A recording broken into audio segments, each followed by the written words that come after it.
ప్రార్థనకి వాక్యంలోనికి వెళ్ళటానికి ముందుగా ఈ యొక్క కూడికల టైటిల్ ఎవరికైనా గుర్తుందా? దేవుని పరిశుద్ధ నామానికి మహిమ కలుగును గాక. హల్లెలూయా. శరీర అభివృద్ధి కూడికలు కాదండి, ఇవి ఆత్మీయ అభివృద్ధి కూడికలు. దేవుడు మనల్ని శారీరకంగా చాలా అభివృద్ధి పరిచాడు అనుకోవచ్చు. శారీరకంగా దేవుడు మనల్ని చాలా ఆశీర్వదించాడని చెప్పుకోవచ్చు. కానీ ప్రత్యేకంగా ఈ కూడికలు మనం పెట్టడానికి ఒక రీజన్ ఉంది. మనము ఆత్మీయతలో ఎదగాలి. హల్లెలూయా. ఆత్మీయతలో ఇంకా ఉన్నతమైన స్థితికి ఎదగాలి. పరిశుద్ధుడై ఉన్న ఆ దేవుణ్ణి మనము తెలుసుకునే కొద్దీ పరిశుద్ధతలో ఎదగగలం. హల్లెలూయా. దేవుడు అంటాడు, నేను పరిశుద్ధుడనై ఉన్న ప్రకారము మీరును పరిశుద్ధులై ఉండుడి. హల్లెలూయా. పరిశుద్ధులుగా ఉండటానికే నేను మిమ్మల్ని పిలిచాను, కానీ అపవిత్రులుగా ఉండుటకు మిమ్మల్ని పిలవలేదు. దేవుడు 2 రోజులు పరిశుద్ధతను గురించి మనతో మాట్లాడుతూ వచ్చారు. ఆ విధంగా పరిశుద్ధంగా ఉండుట కొరకు దేవుడు మనల్ని బలపరచునుగాక. హల్లెలూయా. మిగిలిన 2 రోజులు కూడా దేవుడు ఆత్మయై ఉన్నాడు. హల్లెలూయా. ఆయనను ఆరాధించువారు ఆత్మతోనూ సత్యముతోనూ ఆరాధించాలి. దేవుడు ఆత్మ గనుక హల్లెలూయా. ఆత్మతో సత్యముతో ఆరాధించుట కొరకు దేవుడు సంఘమంతటిని సిద్ధపరుస్తూ ఉన్నాడు. హల్లెలూయా. ఆ పరిశుద్ధతలో మనం ఎదిగితే చాలండి. మన దేవుడు ఏమై ఉన్నాడో మనము ఎరుగగలిగితే మనం కూడా ఆ బాటలో నడవగలం. హల్లెలూయా. మన దేవుణ్ణి మనం తెలుసుకోనంత కాలం, మన దేవుణ్ణి మనం ఎరుగనంత కాలం ప్రభు కోసం జీవించలేం. హల్లెలూయా.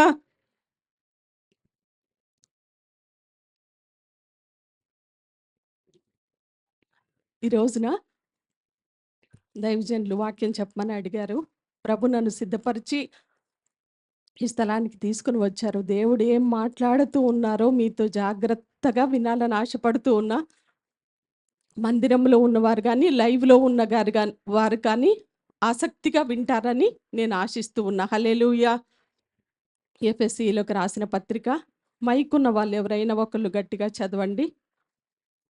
అపోస్తలుడైన పౌలు ఎఫెసీ సంఘానికి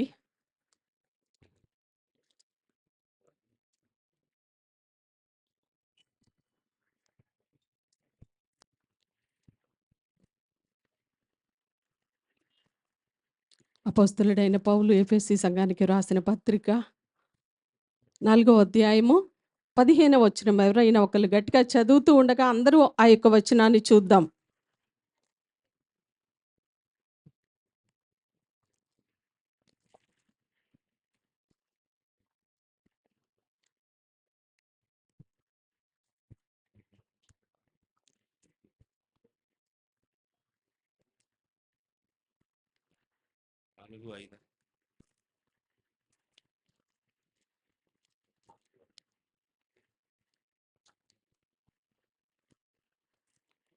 ఎఫెసీలకు రాసిన పత్రిక 4వ అధ్యాయము 15వ వచనం నేనే చదువుతున్నాండి. ప్రేమ కలిగి సత్యము చెప్పుచు క్రీస్తు వలె ఉండుటకు మనం అన్ని విషయములలో ఎదుగుదము. ఒకసారి నాతో చెప్తారా? క్రీస్తు వలె ఉండుటకు మనం అన్ని విషయములలో ఎదుగుదము. మరి ఒకసారి చెప్దాం. క్రీస్తు వలె ఉండుటకు మనం అన్ని విషయములలో ఎదుగుదము. ప్రభుని ఎరిగిన తొలి దినాల్లో మన ప్రార్థన జీవితం ఎలా ఉండేది అంటే, బయటికి వెళ్ళేటప్పుడు అలా నుంచొని, ప్రభా నీకు స్తోత్రమయ్యా, నేను బయటికి వెళుచు ఉన్నా, నన్ను కాపాడయ్యా, నా పనులన్నిటిలో నాకు తోడుగా ఉండయ్యా, సహాయం చెయ్యయ్యా, ఆమేన్. అలా ఉండేది ప్రభు నమ్మిన తొలి దినాల్లో మన జీవితం. కానీ ప్రభుని ఎరిగే కొద్దీ, ఆయనకు మనము సమీపం అయ్యే కొద్దీ మన ప్రార్థన ఎలా ఉంటుందో తెలుసా? ప్రార్థనలో మనం పోరాడుతామంట. ప్రార్థనలో ఎక్కువ సమయాన్ని మనం గడుపుతాం. ఒకనొక దినానేమో తొలి రోజుల్లో కొద్దిగానే ప్రార్థన చేసేవాళ్ళం, అయిపోయింది ఆమెనని వెళ్ళిపోయేవాళ్ళం. క్రీస్తుని ఎరిగే కొద్దీ, ఆయన్ని తెలుసుకునే కొద్దీ, ఆయన పైన ఆధారపడే కొద్దీ మన ప్రార్థన జీవితం ఎలా ఉంటుందో తెలుసా? పోరాటం లాగా ఉంటుంది. పద్దనరాముకు వెళ్ళేటప్పుడు లాబాను జీవితము, లాబాను ప్రార్థన జీవితం ఎలా ఉందో తెలుసా? ప్రభా, నేను వెళ్ళుచున్నా, తిరిగి నువ్వు నన్ను ఇదే మార్గంలో క్షేమంగా నన్ను తీసుకొని వస్తే నీవు నాకు ఇచ్చే అంతటిలో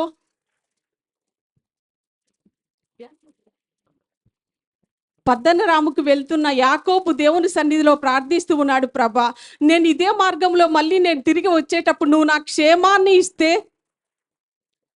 నువ్వు నాకు ఇచ్చిన అంతటిలో 10వ వంతు నేను చెల్లిస్తాను ప్రభా. ఈ స్థలంలో నీకు ఒక మందిరాన్ని కడతాను అని ప్రార్థిస్తూ ఉన్నాడు. ఎప్పుడు పద్దనరాం వెళ్ళేటప్పుడు తన ప్రార్థన జీవితపు స్థితి అది.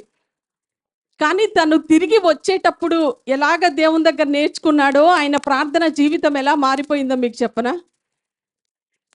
యబ్బోకు రేవులో అందరినీ పంపించేసి ఒంటరిగా వెళ్ళాడు. అందరినీ పంపించేసి విస్తారమైన గుంపులతో, 2 గుంపులతో తిరిగి వస్తున్నాడు. తనని దేవుడు అలా ఆశీర్వదించాడు.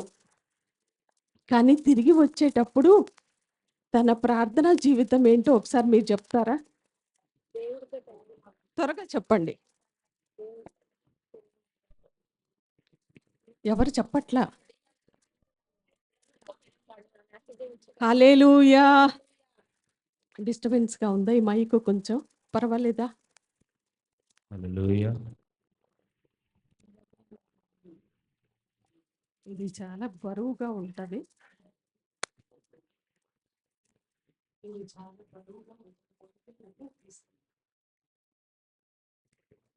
కానీ పద్దనరాము నుంచి తిరిగి వచ్చేటప్పుడు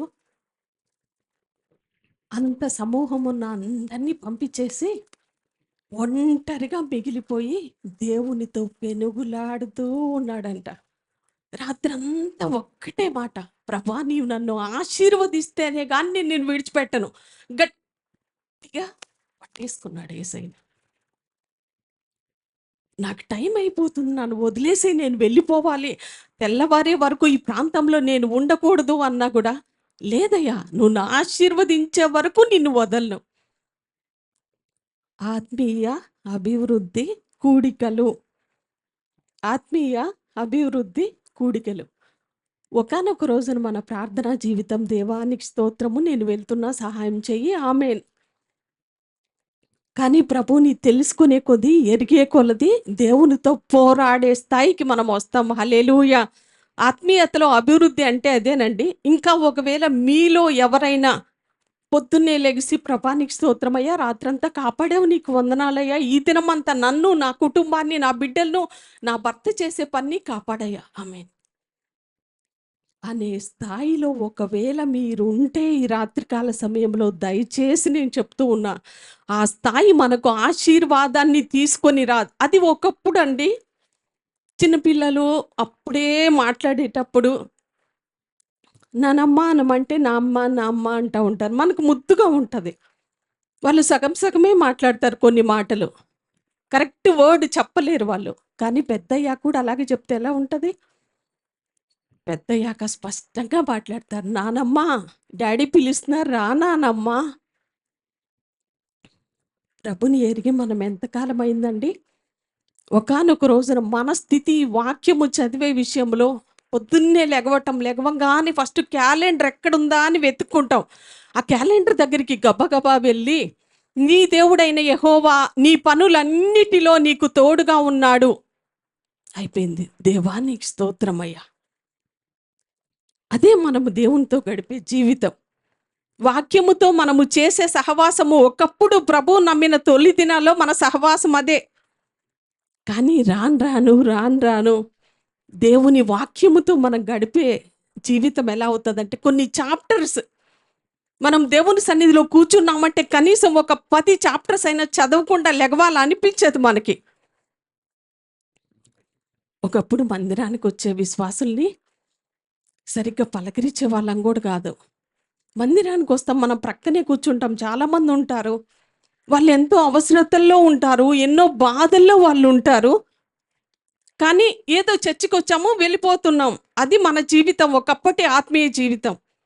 కానీ క్రీస్తులో మనం ఎదిగే కొద్దీ, క్రీస్తులో మనము బలపడే కొద్దీ మనకు ఒక ప్రేమ అనేది వస్తుంది. అయ్యో! నా పక్కన ఉన్న సహోదరి ఇంత బాధలో ఉంది కదా! నా ప్రక్కనున్న సహోదరుడు ఇంత వేదనలో ఉన్నాడు కదా! నేనేం చేయగలను నా సహోదరుని కోసం? ఆర్థికంగా ఏమైనా సహాయం చేయగలనా? లేదంటే ప్రార్థన అవసరతలో ఎవరైనా ఉన్నారా? లేదంటే ఇంకొక అవసరం ఏదైనా ఒక అరగంట వెళ్లి నేను హెల్ప్ చేయాల్సిన అవసరం వచ్చిందా? వెంటనే వెళ్ళిపోతాం మనం. దేవుని మందిరానికి వస్తూ ఈనాటికి అలాగే ఉన్నామా? నా పక్కనోళ్ళు ఏమైపోతే నాకేంటి? వాళ్ళు కష్టాల్లో ఉంటే నాకేంటి? నేను బాగున్నాను గదా! ఈ రోజున అనే స్థితిలో ఆత్మీయతలో మనం ఉన్నామా?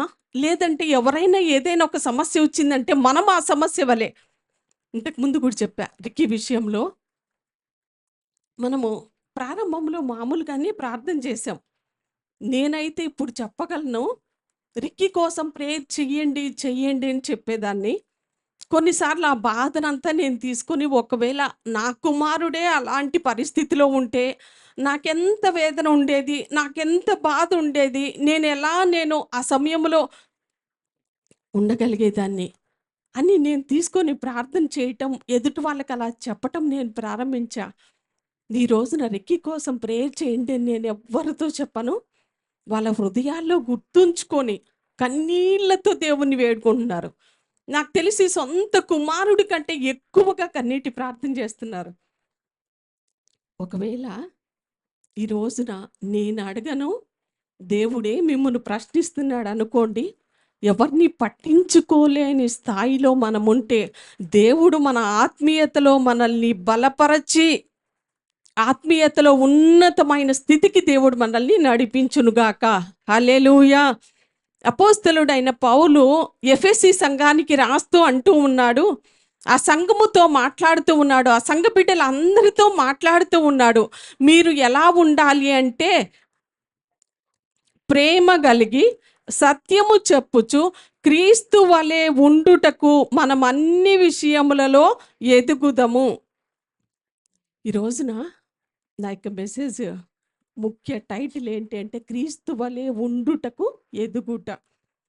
ఈ ఆత్మీయ అభివృద్ధి కూడికల్లో నేను అనుకుంటూ ఉన్నా ఏ విషయాల్లో మనం ఎదగాలి, ఎలా ఎదగాలి, ఏ విషయాలు మనం ఎదగటానికి మన జీవితంలో మనకి సహాయపడతాయి.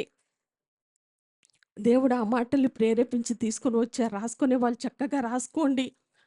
దేవుడు మాట్లాడే ఈ దినాల్ని మీరు త్రోసివేయొద్దు. ఏదో ఆషామాషీగా, సింపుల్‌గా ఈ స్థలంలో కూర్చొని ఏదో చెప్తున్నారులే అనుకోవద్దు. ఇదే వాక్యము మళ్ళీ మీ జీవితాల్లో రాకపోవచ్చేమో. ఇలా ఈ విధంగా సరిచేసుకొని ఈ వాక్యం మళ్ళీ మీకు రాకపోవచ్చేమో. మనిషి జీవితం ఏపాటిదండి? యవనస్తులు అనుకుంటారు, నేనింత హెల్తీగా ఉన్నాను గదా! ఇంత ఆరోగ్యంగా ఉన్నా, ఇంత బలంగా ఉన్నా, నాకే ఆపత్తు ఆపద రాదు. ఏ విపత్తు రాదు. నేనిలాగే స్ట్రాంగ్‌గా ఉంటా అనుకుంటాం గానీ అలా అనుకున్న యవ్వనస్తులు 10 నిమిషాల్లో గూడా ఉండట్లేదు. అందుకని దేవుడు ఈరోజు ఇచ్చే ఈ సజీవమైన వాక్యాన్ని దేవుడు మనతో ఏం మాట్లాడుతున్నాడో, ఏమి సరిచేసుకోమని దేవుడు చెప్తున్నాడో, ఖచ్చితంగా వాక్యపు వెలుగులో మన జీవితాన్ని పరిశీలించుకుందాం. హల్లెలూయా! క్రీస్తు వలె ఉండుటకు మనం అన్ని విషయములలో ఎదుగుదాము. ఎవరిలాగా ఉండాలంట? కొన్నిసార్లు సినీ స్టార్స్ వాళ్ళని చూసి అలాగే ఉండాలి అని ఫాలో అవుతూ ఉంటారు చాలామంది. వాళ్ళ నడక అలాగే ఉంటది. వాళ్ళ డ్రెస్సప్ కూడా అలాగే ఉంటాయి. వారి మాటలు, వారి జోక్స్ కూడా అలాగే ఉంటాయి. వాళ్ళ జోక్స్ వినంగానే మనకర్థమైద్ది ఎవరో ఒక వ్యక్తిని ఇతడు ఫాలో అవుతున్నాడని. కానీ మన యేసయ్య చెప్తూ ఉన్నాడు. క్రీస్తు వలె ఉండుటకు అన్ని విషయాలలో ఎదగాలి. హల్లెలూయా! ఈ రోజున ఏ విషయాలలో ఎదగాలో మనము ఒక 4, 5 విషయాలు చెప్పేసి నేను త్వరగా ముగిస్తా. మీకెవరికైనా నిద్రొస్తే ఏ అభ్యంతరము లేదు. దయచేసి బయట ట్యాప్ ఉంది. ముఖం కడుక్కొని రండి. దేవుడు ఏం మాట్లాడుతున్నారో అవన్నీ మీ హృదయంలో భద్రపరచుకోండి రేపొద్దున. అవి పోతే మళ్ళీ రావు. అందుకని మనం జాగ్రత్తగా విందాం. ఏ విషయాలలో ఎదగాలని మన యేసయ్య మనల్ని కోరుకుంటూ ఉన్నాడో ఒకసారి మనం చూద్దాం. వాక్యం చదువుదాం. సమూయేలు మొదటి గ్రంథము 2వ అధ్యాయం. సమూయేలు మొదటి గ్రంథము 2వ అధ్యాయం.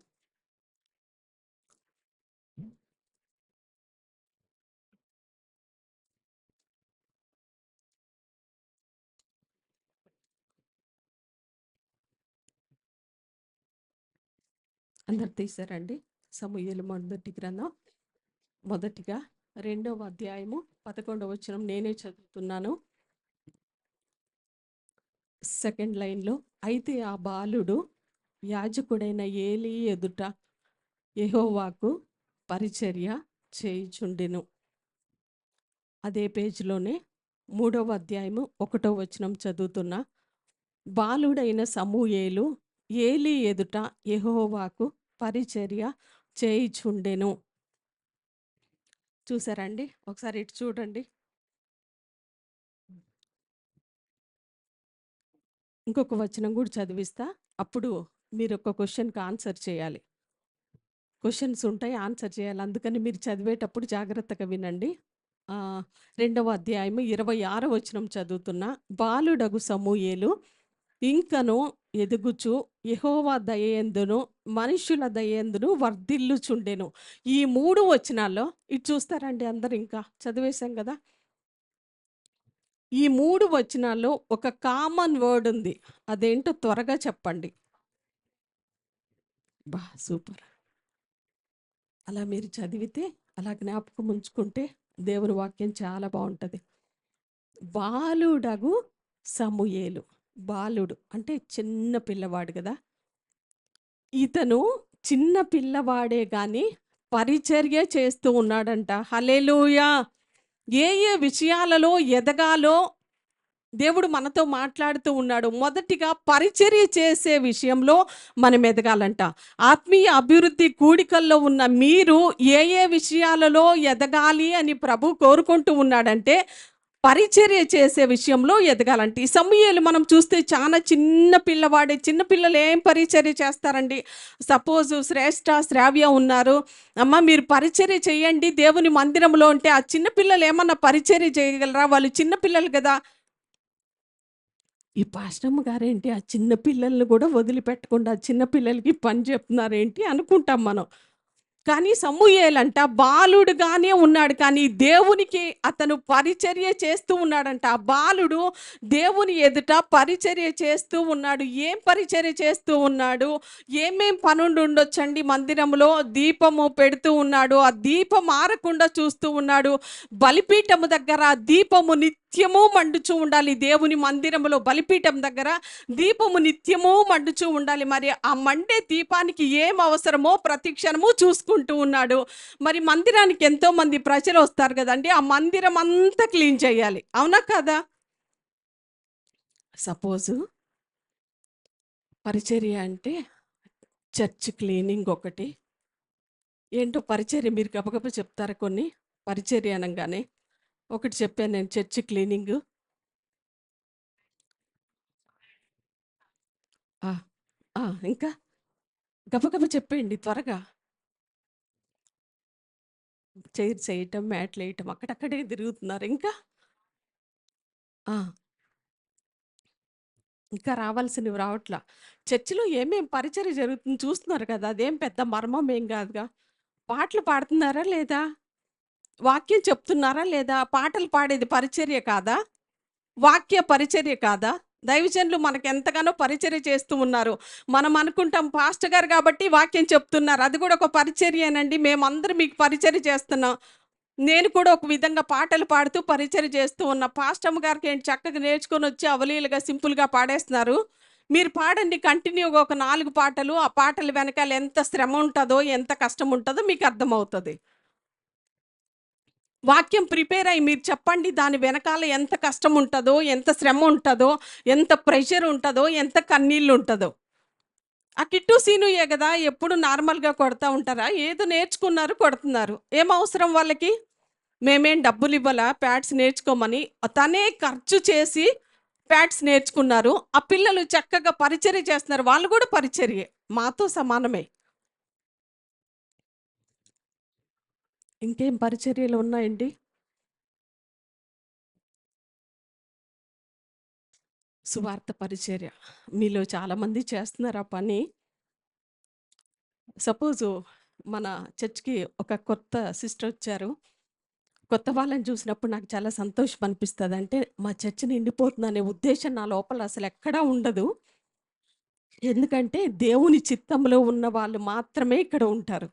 ప్రారంభంలో అంత ప్రార్థన చేసేదాన్ని కానీ కాదు, కానీ దేవుడు ఈ రోజుల్లో దేవుడిచ్చిన భారాన్ని బట్టి నేను ప్రతి వారము ప్రభా ఆదివారము నూతన ఆత్మల్ని చూడాలి అని ప్రతి సండే కోసం నేను ప్రేయర్ చేస్తానండి. హల్లెలూయా.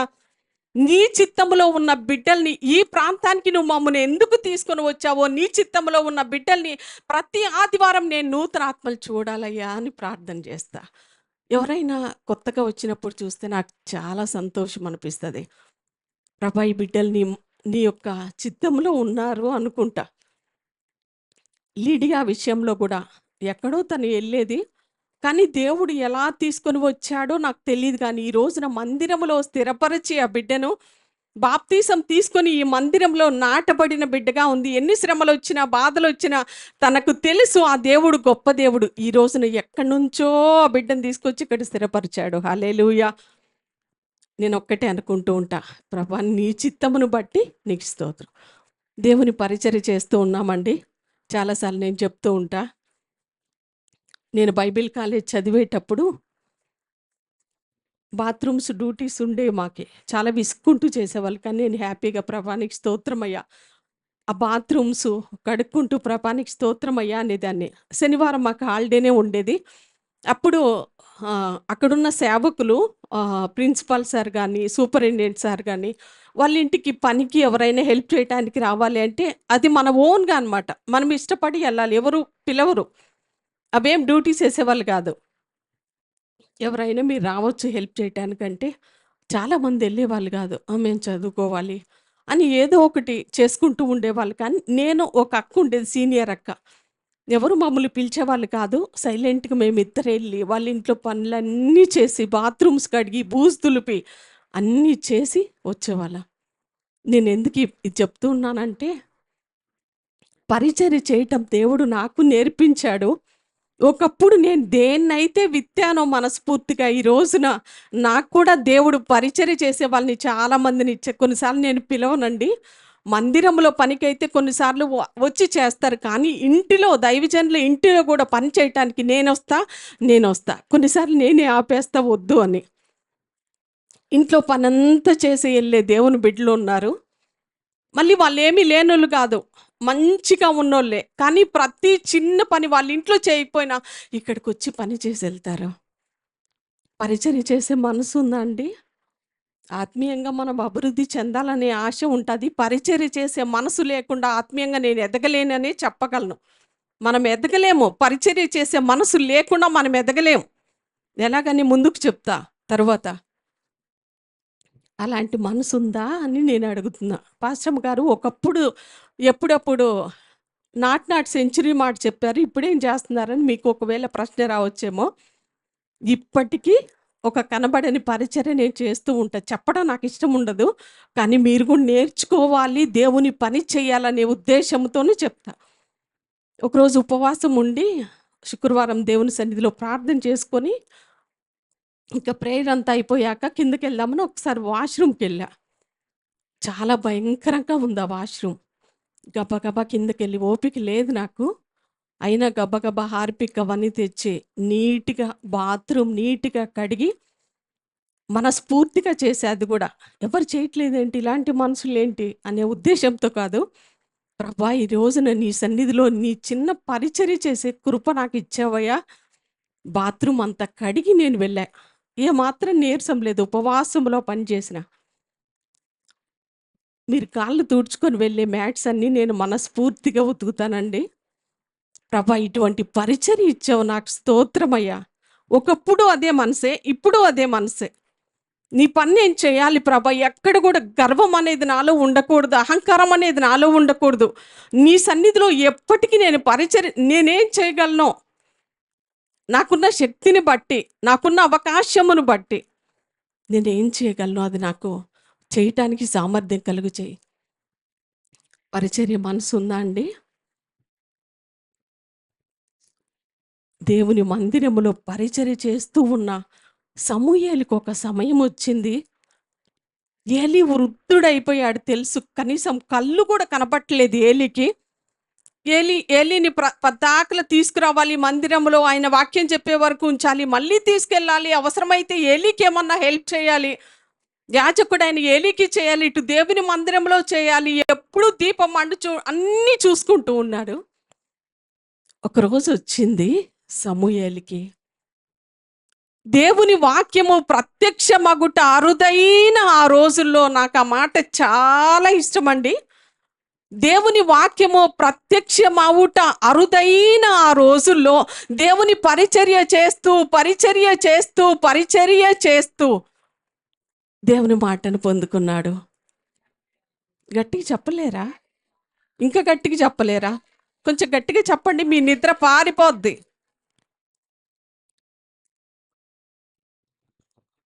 దేవుని పని మీరు చేస్తే మీ పని దేవుడు చేయకుండా ఉంటాడా అండి? మీరు ఏదో దేవుని మందిరంలో పరిచర్య చేయటం నేర్చుకోవాలని నేను చెప్పట్లా. ఆ ఆశీర్వాదం అనేది చేస్తేనే తెలుస్తుంది ఎవరికైనా. హల్లెలూయా, హల్లెలూయా.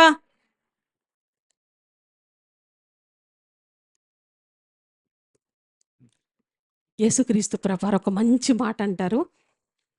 5 పాయింట్లు ఉన్నాయి, నేను ఏదేదో చెప్పుకుంటూ వెళ్ళిపోతా, తీరా ఒక్క పాయింటే అయ్యిద్ది, ఆ 4 పాయింట్లు మిగిలిపోతాయి. అందుకని త్వరగానే చెప్పేస్తా. ప్రభువు మత్తయి సువార్తలో ఒక మాట అంటారు, 20:28.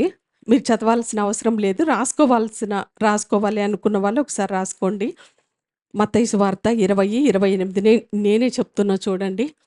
మనుష్య కుమారుడు పరిచారము చేయించుకొనుటకు రాలేదు, కానీ పరిచారము చేయుటకును అనేకులకు ప్రతిగా విమోచన క్రయధనముగా తన ప్రాణముని ఇవ్వటానికి వచ్చారు. హల్లెలూయా. ఒకసారి ఇటు చూస్తారా? యేసయ్య ఎందుకు వచ్చారంటండి?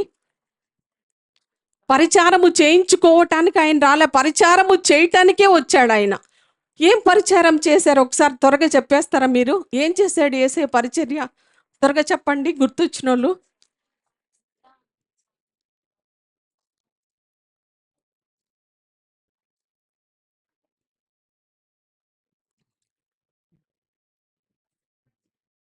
ఇటువైపు వాళ్ళు చెప్పండి. యేసయ్య ఏం పరిచర్య చేశారు ఇటువైపుల్లో? అది నేను చదివిందే మళ్ళీ చెప్తున్నావు. ఇటువైపుల్లో ఒకళ్ళు ఎవరైనా చెప్తారా త్వరగా, ఫాస్ట్గా?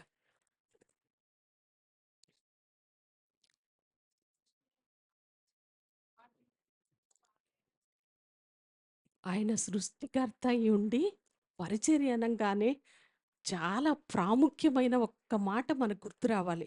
ఆయన సృష్టికర్త అయ్యుండి, గొప్ప దేవుడు అయ్యుండి, ఈ విశ్వం అంతటిని ఏలే దేవుడు అయ్యుండి, ఆఫ్టర్ ఆల్ తనను వెంబడిస్తున్న శిష్యుల పాదాలు కడిగాడండి ఆయన. హల్లెలూయా. తనను వెంబడిస్తూ ఉన్న శిష్యుల పాదాలు కడిగాడు. ఎందుకు అంటే, గొప్ప దేవుణ్ణయ్యుండి నేను ఇది మీకు మాదిరి చూపిస్తున్నా, మీరు కూడా అలాగే ఉండాలి. దేవుడు మనల్ని ఆశీర్వదించాక, దేవుడు మనల్ని ఐశ్వర్యవంతులుగా చేశాక మనం దాన్ని మర్చిపోతూ ఉంటాం ఎప్పుడు. ఎందుకు నేను పలానా ఆమె దగ్గర నేనేం తగ్గించుకోవాలి? నాలో ఏం తప్పు లేదు కదా, నేనెందుకు తగ్గించుకోవాలి? దేవుడు ఏ తప్పు చేసి సిలువ భరించాల్సి వచ్చిందండి? ఏ తప్పు లేదు, నేనెందుకు సహించాలి అంటాం మనం. కానీ దేవుడు ఏ తప్పు చేసి ఆ సిలువ భరించాల్సి వచ్చింది? ఏ తప్పు చేయలేదే, అయినా భరించాడు కదా. కొన్నిసార్లు మనం తప్పు చేయకపోయినా కొన్ని నిందలు మన మీదకి వస్తాయి. ఏ ఏది మనం చెయ్యకపోయినా, చెయ్యరాని వాటికి మనం అనుభవించాల్సి వచ్చినప్పుడు కూడా మౌనంగా ఉండటం మన దేవుడు మనకి నేర్పిస్తున్నాడండి. ఎదుటి వాళ్ళు ఫటా ఫటా ఫటా ఒక 10 మాటలు అనేసినప్పుడు, నువ్వు 10 మాటలు అంటే నాకు నోరు లేదా ఏంటి, నాకు మాటలు రావా ఏంటి అని ఒక 20 మాటలు అనేస్తాం కదా. మనకి ఎదుటోళ్ళకి ఇంక తేడా ఏంటండి? వధకు సిద్ధమైన గొర్రె పిల్ల వలె మౌనంగా ఉన్నాడంట ఆయన. గవర్నర్ సహితము, అన్యులు సహితము అంటూ ఉన్నాడు, ఈయనలో ఏ తప్పిదము లేదు అంటూ ఉన్నారు. చేతులు కడిగేసుకున్నారు వాళ్ళు. ఆ తప్పు మా మీద ఉండనివ్వండి అన్నారు ఇజ్రాయేలీలు ఆ రోజున. చాలాసార్లు మనం భరించలేమండి, మనలో ఏం తప్పు లేదంటే. ఎదుటి వాళ్ళ నాలో తప్పు లేదని ప్రూవ్ చేసుకోవటానికి మనం చూస్తాం కానీ, సరే వీళ్ళు అర్థం చేసుకోవట్లేదు కదా! నాలో తప్పు లేదన్నా, ప్రభువా నీకు స్తోత్రం, ఇలాంటి స్థితిలో కూడా నేను మౌనంగా ఉంటాను. హల్లెలూయా! ఎంత గొప్ప దేవుడండి ఆయన. ఒకసారి శిష్యులకి గొడవ వచ్చేసింది. ఎవడు గొప్పవాడు? ఎవరు గొప్పవాళ్ళు? ఇద్దరు శిష్యులు వచ్చేసి ప్రభు దగ్గరికి అంటున్నారు, ప్రభా నీ ఎడమ వైపు నన్ను ఉంచుకోవా? నీ కుడి వైపు నన్ను ఉంచుకోవా? పైకెళ్ళిన తర్వాత మీకోసం మేమెంతో ప్రయాసపడ్డాం కదా! నన్ను నీ ఎడమ వైపు ఉంచుకో, నన్ను నీ కుడి వైపు ఉంచుకో. దేవుడు అంటూ ఉన్నాడు, అది నా వశములో లేదు, నేను చేయలేను ఆ పని. మరి మీరు అలా అంటున్నారు, నేను తాగే గిన్నెలోనిది మీరు తాగలరా? తాగలేరు మీరు అంటూ ఉన్నాడు.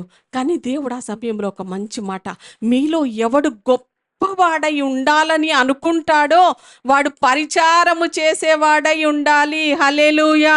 చాలాసార్లు గొప్ప వాళ్ళుగా ఉండటం మనకి చాలా ఇష్టం అండి. ఒక గొప్ప స్థితిలో మనల్ని పెడితే, సిస్టర్ మీరు వచ్చి ఒక పాట పాడండి అంటే ఎంత సంతోషపడతారో. కానీ సిస్టర్ బాత్రూమ్ చాలా ఇదిగా ఉంది, మీరు ఈరోజు బాత్రూమ్ కడిగేసి వెళ్ళండి అంటే, అని ఒక ఉన్నతమైన స్థితిలో, ఒక ఉన్నతమైన పోస్ట్లో ఉన్న సిస్టర్కి నేను చెప్పాను అనుకుందాం. మన చర్చ్ అంతటిలో ఒక ఉన్నతమైన పోస్ట్ జాబ్ చేసే ఒక వ్యక్తికి, సిస్టర్ మీరు ఈరోజు బాత్రూమ్ కడిగెళ్ళరా అంటే, వాళ్ళు నా గురించి ఏమనుకుంటారు? ఈ పాశం గారికి బుద్ధి ఉందా లేదా? మనుషుల్ని చూసైనా పని చెప్పాలి కదా! నా స్థితి ఏంటి? నా క్యాడర్ ఏంటి? నాకు పాట పాడమంటే పాడేదాన్ని. బాత్రూమ్ కడగమని నాకు చెప్తారే! కానీ దేవుడు అంటూ ఉన్నాడు, మీలో గొప్పవాడై ఉండాలి అంటే వాడు పరిచారకుడై ఉండాలి. మొదట చేయాలి.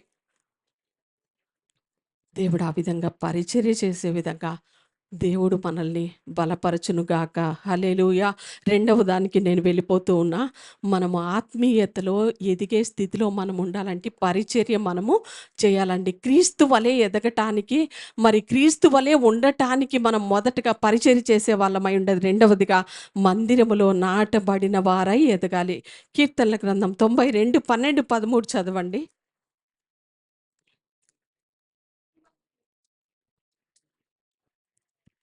ఆ! హ్మ్.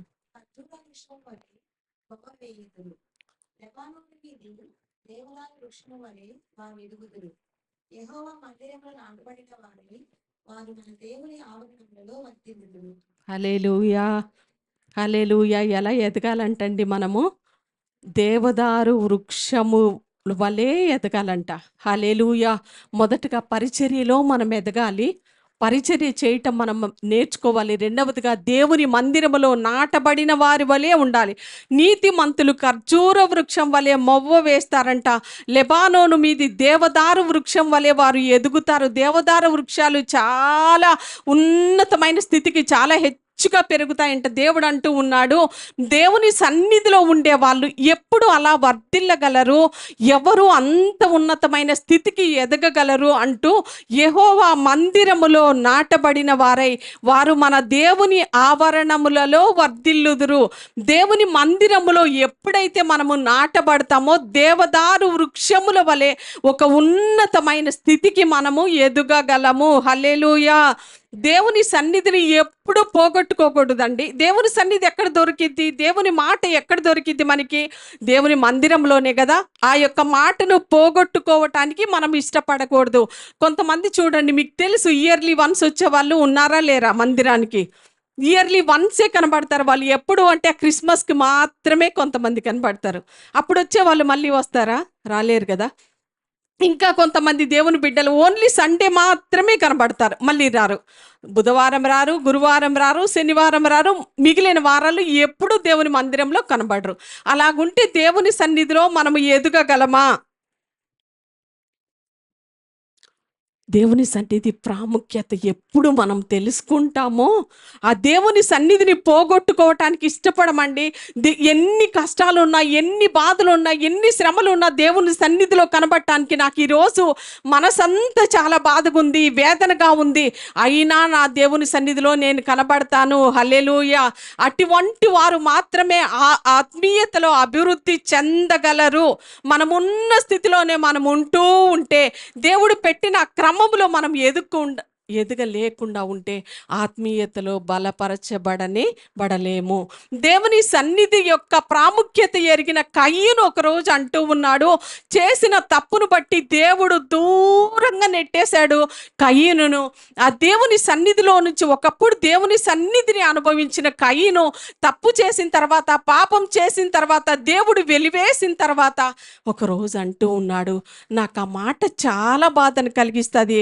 ప్రభా, నీ సన్నిధిలో నుంచి నువ్వు నన్ను త్రోసివేశావు, నేను దిగులు పడుచు దేశదిమ్మరిగానే ఉంటానిక నుంచి. నా దోషి శిక్ష నేను భరించలేనంత గొప్ప నాకు శిక్ష, ఇంత శిక్ష నేను ఎక్కడ భరించగలనయ్యా. నాకు ఆ మాట చాలా భయాన్ని కలిగిస్తుంది. ప్రభా, ఒక మనిషి దేవుని సన్నిధిలో నుంచి బయటికి పోతే దిగులు పడుచు దేశతిమ్మరిగా దిగులు పడుచునే జీవితం అంత. మనలో కూడా చూడండి, చాలాసార్లు మన కుటుంబాల్లో దిగులు దిగులు దిగులు దిగులు అన్నీ ఉంటాయి. దేవుడు అన్నీ ఆశీర్వదించి ఉంటాడు, సమృద్ధిగా ఉంటుంది. ఇది లోపమా, ఇది కొరత, ఇది దరిద్రమా ఏమీ ఉండదు. కానీ దిగులు దిగులు దిగులు. ఒకసారి పరీక్షించుకోండి, దేవుని సన్నిధిలో నుంచి మీరు బయటికి వెళ్ళిపోయారేమో. దేవుని సన్నిధి మీతో ఉందా? దేవుని సన్నిధి మీతో ఉంటే ఒక్కటే గుర్తు, కష్టములో కూడా, శ్రమలో కూడా నెమ్మదిగా ఉంటారు, పీస్ఫుల్గా. నా జీవితంలో ఎంతో అనుభవించే, ఒకప్పుడు ప్రతిదానికి టెన్షన్ టెన్షన్ టెన్షన్ టెన్షన్, బాధ, కన్నీళ్ళు, ఏడ్చి ఏడ్చి. ఆ ఏడిపేదో దేవుని దగ్గర ఏడిస్తే బాగుంటుంది కదా. మనొక రోజు సోను బాగా గుర్తొచ్చేసాడు.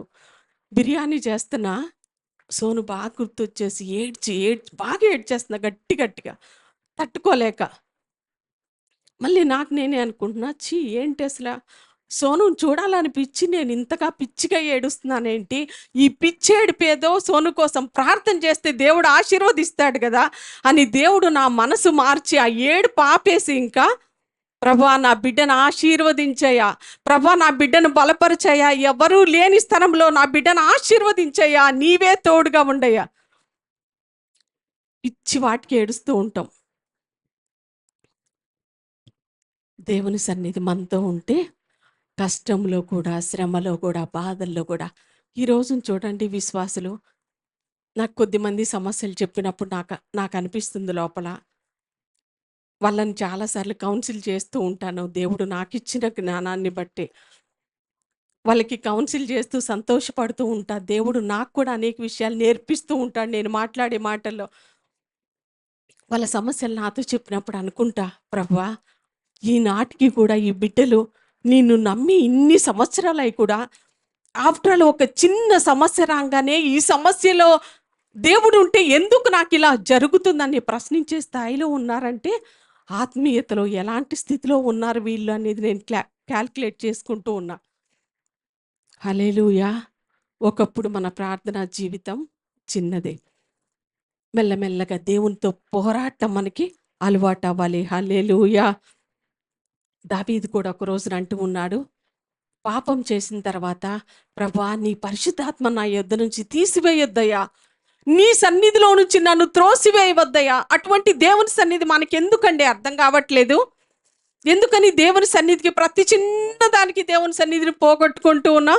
దేవుని సన్నిధిని పోగొట్టుకున్న కయీను జీవితం ఏ విధంగా అయిందో మీకు తెలీదా?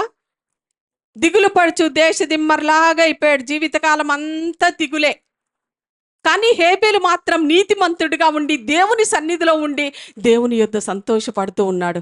దావీదు అంటూ ఉన్నాడు, ఒక రోజున పాపము చేసి దేవుని సన్నిధిని పోగొట్టుకొని, దేవుని మాటకు వ్యతిరేకంగా చేసి దేవుని సన్నిధిని పోగొట్టుకొని అంటూ ఉన్నాడు, ఒక రోజున బాధతో వేదనతో 51వ కీర్తనంత పశ్చాత్తాప కీర్తన అంటారు, ప్రభా నీ ఆత్మను నా యొద్ద నుంచి తీసివేయొద్దయ్యా, నీ సన్నిధిలో నుంచి నన్ను తీసివేయొద్దు ప్రభువా.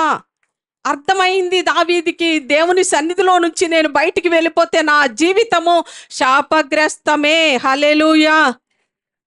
దేవుని సన్నిధిని ఒకవేళ నిర్లక్ష్యం చేస్తూ ఉన్నామేమో, దేవుని మందిరములో నాటబడి దేవుని సన్నిధిలో మనముండి వర్ధిల్లటానికి దేవుడు మనందరికీ సహాయము చేయునుగాక. హల్లెలూయా. ఇంతగా దేవుని సన్నిధి దేవుని సన్నిధి దేవుని మందిరము, దేవుని మందిరంలో నాటబడాలని మీరు చెప్తున్నారు కదా, ఏముంది దేవుని సన్నిధిలో అని మీరు అడిగితే, కీర్తన 96:6 త్వరగా చదవండి.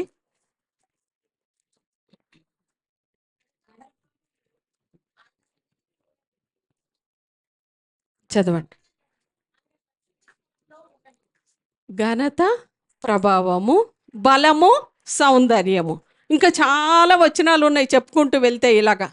దేవుని సన్నిధిలో నిత్య సుఖములు ఉన్నాయంట. దేవుని సన్నిధికి మీరు ఎప్పుడైతే వస్తారో, దేవుని సన్నిధిలో దేవుని మాటను, దేవుని సన్నిధిని మీరు ఎప్పుడైతే అనుభవిస్తారో, మీ జీవితంలో ఎన్నడూ అనుభవించనంత సంతోషాన్ని మీరు అనుభవిస్తారు. హల్లెలూయా. అంటే దేవుని నమ్మితే కష్టాలు ఉండవా అండి? 100% కష్టాలు ఖచ్చితంగా ఉంటాయి మనతో. కానీ ఆ కష్టాల్లో దేవుడు చాలామంది బోధిస్తూ ఉంటారు, ప్రకటిస్తూ ఉంటారు. యేసయ్య యొద్దకు రండి, మీ కష్టాలన్నీ పోతాయి, ఎక్కడికి పోవు. కానీ ఆ కష్టాల్లో కూడా దేవుడు నెమ్మదిని ఇస్తాడు. దేవుడు అన్నాడు, ప్రయాసపడి భారం మోసుకొనుచున్న సమస్త జనులు నా యొద్దకు రండి, విశ్రాంతినిస్తా. ఆ విశ్రాంతి మనకి అన్యులకి తేడా ఏంటంటే అదేనండి, నెమ్మది, విశ్రాంతి మనకు ఉంటాయి. కానీ ఒక తెలియని నెమ్మదిని మనము అనుభవిస్తూ ఉంటాం. ఈ రోజున మీరు ప్రార్థన చేయండి, ప్రభువా పరిచర్య చేసే విధంగా నేను ఈ ఆత్మీయ జీవితంలో ఎదుగునట్లు నీ కృప నాకు విడుదల చేయి ప్రభా. అలాగే ఈ నీ మందిరంలో నాటబడిన బిడ్డగా నేను నీ మందిరంలో నాటబడి అక్కడ మీరు ఎదగగలరండి. 10 మందిరాలకు వెళ్ళండి, పెద్ద పెద్ద మెగా చర్చెస్కి ఒక 10 చర్చెస్కి వెళ్ళండి మీరు. లేదంటే ఒక 100 చర్చెస్ తిరగండి. చాలా మందికి కొన్ని అలవాట్లు ఉంటాయి. ప్రతి చర్చి మొత్తం తెలియని చర్చి ఏముండదు. నేనంట 100%, 100కి 100 మీరు ఎదుగనే లేరు. గొప్ప దైవజనులు అయి ఉండొచ్చు, వాళ్ళు గొప్ప వాక్య ప్రకటన అక్కడ ఉండొచ్చు, కానీ మీరు ఎదగలేరు. ఒక చెట్టు ఒక చోట మనం నాటాము, దాన్ని తీసి ఇంకొక చోట మళ్ళీ నాటుతాము, రావచ్చేమో. దాన్ని మళ్ళీ పీకేసి ఇంకో చోట నాటుతాము. ఏంటి దాని పరిస్థితి? ఎప్పుడో ఒకప్పుడు ఉంటుంది, చక్కగా పచ్చగా వస్తుంది, వచ్చినట్టు టపిక్ మన పడిపోద్ది. మన లైఫ్ కూడా అంతే. తిరిగి తిరిగి తిరిగి గూడు లేని పక్షిలాగా తిరిగి తిరిగి. గూడు లేని పక్షికి ఏమైద్దండి? ఎక్కడైనా పోవటానికి అవకాశం ఉంటుందో. గూడు ఉంటే దానికి సేఫ్ అనమాట, సెక్యూరిటీ దానికి.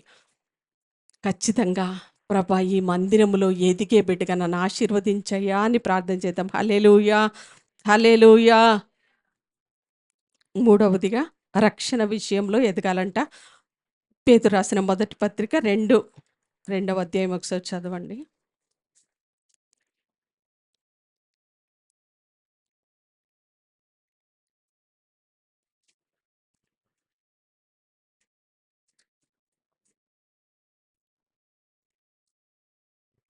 పేతురు రాసిన మొదటి పత్రిక 2వ అధ్యాయం 1-3 వచనాలు.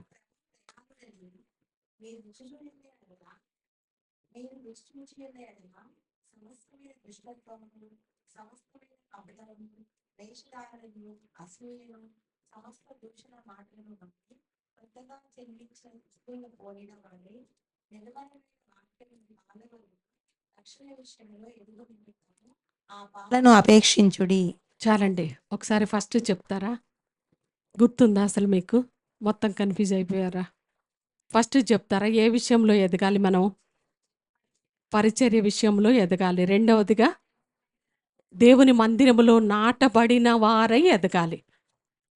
మందిరం విషయంలో ఎదిగే జీవితం మనకు ఉండాలి. కొన్నిసార్లు ప్రార్థన అంతా అయిపోయాక వస్తారు కొంతమంది. ఏం బ్లెస్సింగ్ ఉంటుందండి? ప్రార్థన అంతా అయిపోయాక లాస్ట్లో వచ్చి వెళ్ళిపోతే ఏమన్నా బ్లెస్సింగ్ ఉంటుందంటారా?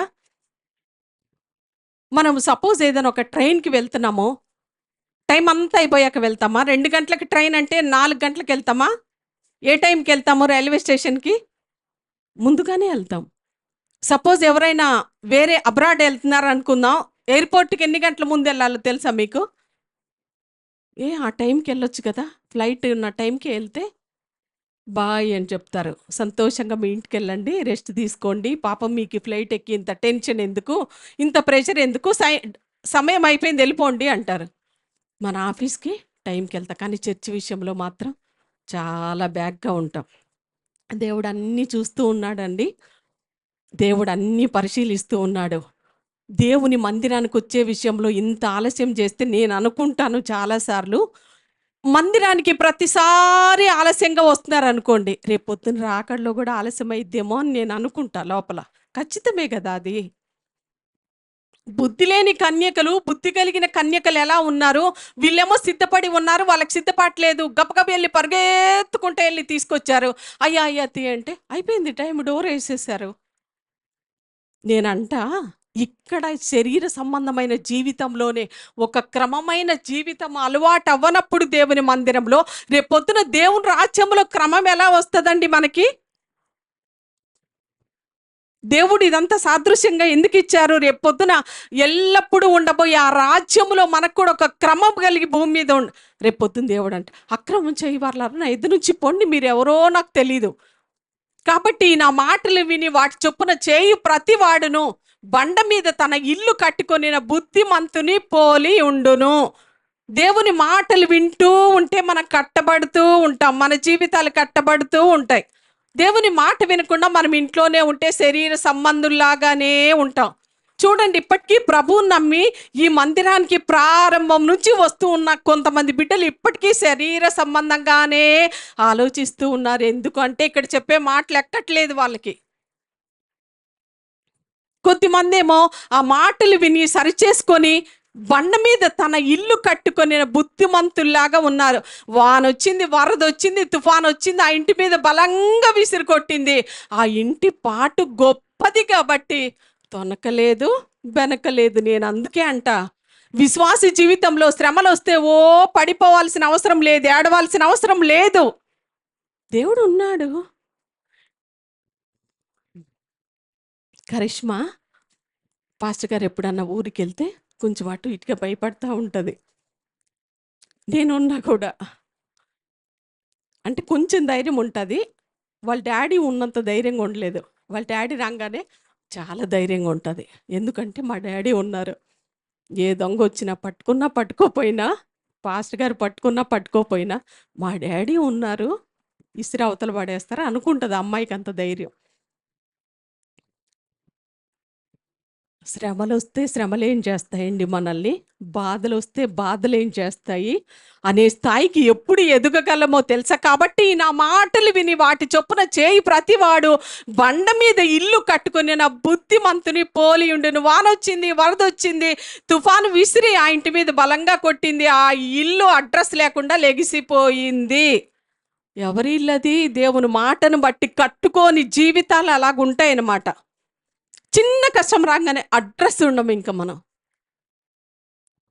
దేవుని మందిరం అంటే ఎంత చులకనో. కనీసం అమ్మ పలానా పరిస్థితిలో రాలేకపోయాను అని చెప్పే బాధ్యత కూడా ఉండదు. కొంతమందికి ఇంతకుముందు ఖచ్చితంగా రాకపోతే నేను ఫోన్ చేసేదాన్ని, ఈ మధ్య నేను చేయట్లేదు. ఎందుకు అంటే ఒకప్పుడు చిన్నపిల్లలు వాళ్ళు, ఏమీ తెలీదు, చెప్పాలి. చాలా సంవత్సరాలు అలా ఇప్పుడు అసలు ఫోన్ చేయట్లేదు రానోళ్ళకి. కొంతమంది రమ్మని కూడా పిలవట్ల. ఎందుకని? వాళ్ళు పెద్దోళ్ళు అయ్యారు. ఇంకా ఎంతకాలం చిన్నపిల్లలాగా రండి రండి రండి రండి రండి ప్రార్థన పెడుతున్నాం. ఫోన్ చేయపోయేటప్పటికి పాస్టమ్ గారు మాకు ఫోన్ చేయట్లేదే అనే బాధ, కోపం కూడా. ఆ స్థాయిలో ఉన్నాం ఆత్మీయతలో మనం. హల్లెలూయా. రక్షణ విషయంలో ఎదగాలంట. ఒక చిన్న బాబు ఆషేర్ ప్రిన్స్ ఉన్నాడు. చక్కగా వాడు మొన్న పుట్టినప్పుడు ఇంతే ఇంత ఉండేవాడు, ఇంత చిన్నగా. చక్కగా మెల్లగా పాలు తాగుతూ మెల్లమెల్లగా మెల్లమెల్లగా పాకే స్థాయికి వస్తాడు. ఇంకా కొన్ని రోజులకి మెల్లగా తలుపు పట్టుకొని లెగుస్తాడు. ఇంకా అటు వెళ్ళిపోతా ఉంటాడు. చూస్తూ ఉండాలి ప్రతి క్షణం మనం. పాలు తాగుతూ ఏ విధంగా బలాన్ని పొందుకొని రోజు రోజుకి ఎదుగుతూ ఉన్నాడో, దేవుని వాక్యం అనే పాలు, ఏం పాలు? విజయ పాలు తాగల, లేదంటే నందిని పాల, ఇంకోటి ఏంటి ఆ గ్రీన్ పాలు, ఆ పేరు గుర్తులేదు. ఆ పాలు తాగితే మనం పెరుగుతామా? వాక్యం అనే పాలు తాగాలంట. ఆ వాక్యం అనే పాలు మనము తాగినప్పుడు పిల్లవాడు ఏ విధంగా బలాన్ని పొందుకొని నానాటికి ఎదుగుతూ ఉన్నాడు. వాక్యం అనే పాలు మనం తాగుతూ ఉంటే ఎదుగుతూ ఉంటాం. రక్షణ విషయంలో ఎదగాలంట. ఎన్ని సంవత్సరాలైంది రక్షణ పొంది ఈనాటికి మనం ఎలా ఉన్నామో, వాక్యాన్ని వింటూ మనం సరిచేసుకుంటూ దేవుని మాటను బట్టి మనం పెరుగుతూ ఉన్నామా, లేదంటే అలాగే ఉన్నామా? హల్లెలూయా, హల్లెలూయా. నాలుగో విషయం చెప్పేస్తున్నా, టైం అయిపోయింది ఇక్కడికే. ఆత్మలో బలపడుటలో ఎదగాలంట. లూకా సువార్త 1:80 చదవండి. జస్ట్ ఆ 2 మాటలు చెప్పి ముగించేస్తాను. లూకా సువార్త 1:80. శిశువు ఎదిగి ఆత్మయందు బలము పొంది ఇశ్రాయేలునకు ప్రత్యక్షమగు దినము వరకు అరణ్యములో నుండెను. శిశువు ఎదిగి ఆత్మలో బలం పొంది. ఒకసారి ఇటు చూస్తారండి అందరూ? వాక్యమే చూస్తున్నారు కింద. అవ్వంగానే ఇటు చూడాలి. ఎవరు ఆ శిశువు? ఆత్మలో ఎదిగి బలం పొంది ఇజ్రాయెలుకు ప్రత్యక్షమయ్యే వరకు అరణ్యంలోనే ఉన్నాడంట ఆయన. ఎవరు ఆ శిశువు? బాప్తిస్మం ఇచ్చి యోహాను ఆత్మలో బలపడ్డాడంట. శిశువే కానీ ఆత్మలో బలపడ్డాడంట ఆయన. హల్లెలూయా! దేవుని ఆత్మలో నానాటికి బలపడాలండి. దైవజనులు చెప్తూ ఉన్నారు, ఆత్మలో ప్రార్థన చేయటం మనం నేర్చుకోవాలి. ఆత్మచేత నడిపించబడటం మనం నేర్చుకోవాలి. మన మనసే చెప్తే మనం అది చేయటం మనకు బాగా తెలుసు, కానీ దేవుని ఆత్మచేత నడిపించబడటం మనకు అర్థమయ్యిందా? ఆత్మలో ఎలా మీరు ఎదుగుతున్నారు అనేది అర్థమైందంటే దేవుని ఆత్మ చేత నడిపించబడినప్పుడు. ఎందరూ దేవుని ఆత్మ చేత నడిపించబడతారో వారందరూ దేవుని కుమారులై ఉంటారు. ఆత్మ చేత నడిపించబడేవారు మాత్రమే దేవుని కుమార్తెలు, కుమారులు. ఆత్మ లేనివాడు నావాడు కాడు. ఆత్మలో బలపడుతున్నామండి. ఆత్మలో మనం ప్రార్థన చేస్తూ ఉన్నామా? ఆత్మచేత నడిపించబడుతూ ఉన్నామా? యేసయ్యలాగా ఆత్మచేత అరణ్యమునకు కొనిపోబడ్డాడంట. 40 రోజులు ఉపవాసం ఉండి దేవుని సన్నిధిలో ప్రార్థించటానికి కొనిపోబడ్డాడంట ఆత్మచేత. ఆత్మ అరణ్యమునకు త్రోసుకొని పోయెను అని ఉంటుంది. అనేక మంది దైవజనులు, మన పితరులు కూడా దేవుని ఆత్మచేత నడిపించబడ్డారు. మనకిష్టం ఏది ఇష్టం వస్తే చేసేయటం కాదు, మనకేది చేయాలనిపిస్తే చేసేయటం కాదు. దేవుని ఆత్మచేత మనం నింపబడాలి. దేవుని ఆత్మ లేకుంటే నావాడు కాదు. దేవుని ఆత్మ గుర్తుంచుకోండి, ఎప్పుడైనా ఒక క్రమంగా ఉంటుంది ఖచ్చితంగా. దేవుని ఆత్మ అల్లరికి కర్త కానే కాడు. దేవుని ఆత్మ ఎక్కడ ఉంటుందో మనకొక్కటే గుర్తు. వీళ్ళలో దేవుని ఆత్మ ఉందా లేదా అని పరీక్షించుకోవటానికి ఒక చిన్న గుర్తు నిన్న దైవజనులు చెప్పినట్టుగా. అయితే ఆత్మ ఫలమేమనగా ప్రేమ, సంతోషము, సమాధానము, దీర్ఘశాంతము, సాత్వికము, మంచితనము, ఆశా నిగ్రహము. దేవుని ఆత్మచేత నింపబడిన బిడ్డలో ఇవన్నీ ఉంటాయి. ఇవన్నీ చూడండి, ఇవన్నీ లేవంటే అది దేవుని ఆత్మ కాదో కూడా మనము ఆలోచించాలి. దేవుని ఆత్మచేత నింపబడినప్పుడు ఈ ఫలాలన్నీ మనలో వస్తూ ఉంటాయి. ప్రేమ ఉంటుంది, శత్రువులను కూడా ప్రేమించగలుగుతాము, సంతోషం ఉంటుంది, కష్టంలో కూడా సంతోషాన్ని చూడగలుగుతాం, దీర్ఘశాంతం ఉంటుంది. ఎదుటివాడు ఒక మాట అన్నప్పుడు మనల్ని మనమే షటప్ అనుకుంటాం. నువ్వు మాట్లాడొద్దు. ఎదుటి వాళ్ళతో సహా మనం కూడా మాట్లాడుతూ ఉన్నాము, ఎదుటి వాళ్ళకి ఆపోజిట్లో అదే ఫోర్స్లోనే అంటూ ఉన్నామంటే మనలో డౌట్. దేవుని ఆత్మచేత మనం నడిపించబడుతూ ఉన్నామా, దేవుని ఆత్మచేత నింపబడ్డామా లేదా అనేది కూడా డౌటే. పరిచర్యలో ఎదుగుదాము. నెక్స్ట్ దేవుని మందిరములో నాటబడిన వారై ఎదుగుదాము. తర్వాత రక్షణ విషయంలో చిన్న బిడ్డ పాలన ఏ విధంగా అపేక్షిస్తూ బలపడుతుందో ఆ విధంగా వాక్యములో ఎదగాలి. ఆఖరిగా ఆత్మ ఎందు బలపడాలి. ఆఖరిగా దైవ జ్ఞానములో ఎదగాలి. ఇంక నేను చూపించట్లేదు, టైం అయిపోయింది. యేసుక్రీస్తు ప్రభువారు మనుషుల దయలో, దేవుని దయలో, బుద్ధిలో, జ్ఞానములో, వయస్సులో అన్ని విధాలా ఎదిగాయంట. దైవ జ్ఞానములో ఎదగటానికి మన మనస్సు పెట్టాలండి. ఈ లోక జ్ఞానం ఆల్రెడీ అందరికీ ఉంటుంది. ఈ లోక జ్ఞానం మనము ఈ లోకంలో జీవిస్తున్నాం కాబట్టి నేను అనుకుంటా నాకు చాలా ఎక్కువగా ఈ లోక జ్ఞానం తెలీదు. నేను ఒక్కటే ప్రార్థిస్తా, ప్రభా ఈ లోక జ్ఞానం ఉన్నా లేకపోయినా పర్వాలేదు, దైవ సంబంధమైన జ్ఞానం నాకు కావాలి అని మాత్రమే నేను ప్రార్థన చేస్తా. ఆ దైవ సంబంధమైన జ్ఞానం ఉంటే మనం ఎక్కడికి వెళ్ళినా ఏం చేసినా దేవుడు మనల్ని నడిపిస్తూ ఉంటాడండి. ఆ విధంగా దైవ సంబంధమైన జ్ఞానము ద్వారా దేవుడు మనల్ని నింపునుగాక. దేవుడు ఈ భూ సంబంధమైన జ్ఞానం కాదు, అది పైనుంచి వచ్చే జ్ఞానం, అది పవిత్రమైందంట. ఇంకా దాని చాలా పెద్ద లిస్ట్ ఉంది అక్కడ. పైనుంచి వచ్చే జ్ఞానం కోసం దేవుని సన్నిధిలో ఎదురు చూద్దాం. ఆ జ్ఞానంతో మన కుటుంబాల్ని మనం కట్టుకోగలము. ఆ జ్ఞానముతో మన భర్తల్ని దేవుని కోసం సంపాదించగలము. బిడ్డల విషయంలో కూడా ఆ జ్ఞానము చేతే నడిపించబడాలి. ఈ లోక సంబంధమైన జ్ఞానముతో ఈరోజు మీరు ఉన్నారనుకోండి, మీ పిల్లల్ని మీరు పోగొట్టుకున్నట్టే. మీ భర్తల్ని కూడా ఒక విధంగా పోగొట్టుకున్నట్టే నేను ఖచ్చితంగా 100% నేను చెప్పగలను. దైవ సంబంధమైన జ్ఞానము ద్వారానే మీ కుటుంబాన్ని రక్షించుకోగలరు. బుద్ధిమంతులైతే ఆకాశ మండలములోని జ్యోతులను పోలిన వారై అనేకులను దేవుని వైపు త్రిప్పుతారంట. ఏ బుద్ధి? దైవ సంబంధమైన బుద్ధి ఉంటేనే. ప్రభా, నీ జ్ఞానంతో నన్ను నింపు ప్రభా. నేను ఆత్మీయతలో చాలా ఉన్నతమైన స్థితికి ఎదిగాను అనుకుంటూ ఉన్నా. నీ వాక్యపు వెలుగులో నేను ఆలోచిస్తూ ఉంటే నేను ఒక చిన్న పిల్లవాని వలే ఉన్నట్టుగా నాకు అనిపిస్తుందయ్యా.